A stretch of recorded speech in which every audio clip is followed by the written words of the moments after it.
Hello friends, சிக்கனும் மீனும் வாங்கிட்டு வந்திருந்தாங்க. சிக்கன் பார்த்தீங்கன்னா 1/2 kg வாங்கினா 2 முட்டையும் எக்ஸ்ட்ரா சேர்த்து கொடுப்பாங்க. மீன் பார்த்தீங்கன்னா சங்கரா மீன் தான் வாங்கிட்டு வந்திருந்தாங்க.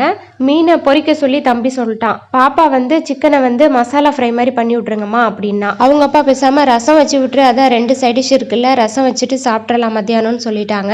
நான் என்ன பண்ணேன், அழுக்கு துணி நிறையா இருக்குது அப்படின்ட்டு கடகடன்னு வாஷிங் மிஷினை போட்டு விட்டுட்டு அதுக்கப்புறமா கிச்சனுக்குள்ளே வந்தேன். 11:30 போல தான் கிச்சனுக்குள்ளே வந்தேன். வந்த உடனே 3 அடுப்பையும் பற்ற வச்சு 3 சட்டியும் வச்சு கடகடன்னு சமைக்க ஆரம்பிச்சிட்டேன். 12:30க்கெலாம் சமையல் வேலை முடிஞ்சு, பாத்திரம் விளக்கி முடிச்சாச்சு, வாஷிங் மிஷினும் முடிஞ்சு, அதையும் காய போட்டு முடிச்சிட்டேன். சாப்பிட்டுட்டு பேசாமல் ரெஸ்ட் எடுக்க வேண்டியதான். ஈவினிங் போல் அப்புறம் எந்திரிச்சு காஃபி போட அப்படி இப்படின்னு ஓடிடும். சமைக்கும் போது பார்த்தீங்கன்னா ஒவ்வொரு பொருளாக காலியாகிட்டே இருக்குது. இந்த மந்த்து கடைசி ஆகிடுச்சு. மாதம் ஒரு முறை நான் மளிகை சாமான் வாங்கினா எனக்கு கரெக்டாக இருக்கும். இந்த மந்தில் எண்டில் வாங்குவேன், அப்படி இல்லைன்னா நெக்ஸ்ட் மந்த்து ஸ்டார்டிங்லேயே வாங்கிடுவேன்.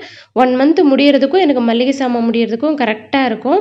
என்னென்ன பொருள்லாம் இருக்குது இல்லை அப்படின்னு பார்த்து லிஸ்ட்டு போட்டு ரெடியாக வச்சுட்டேன். போகிறப்ப டக்குன்னு எடுத்துகிட்டு போயிட்டு மளிகை சாமான் வாங்கிட்டு வந்துடலாம். சில சமயம் பார்த்தீங்கன்னா வாங்கின மசாலா வந்து நடுவுலேயே காலி ஆயிரும். அது வந்து நிறையா செஞ்சுட்டேன் அப்படின்னா வந்து நடுவில் காலி ஆயிரும். அந்த டைமில் நான் ஒரு பேப்பரை வந்து கிச்சனில் ஒட்டி வச்சுருக்கேன். டபுள் சைட் டேப் போட்டு ஒட்டி வச்சுருக்கேன்.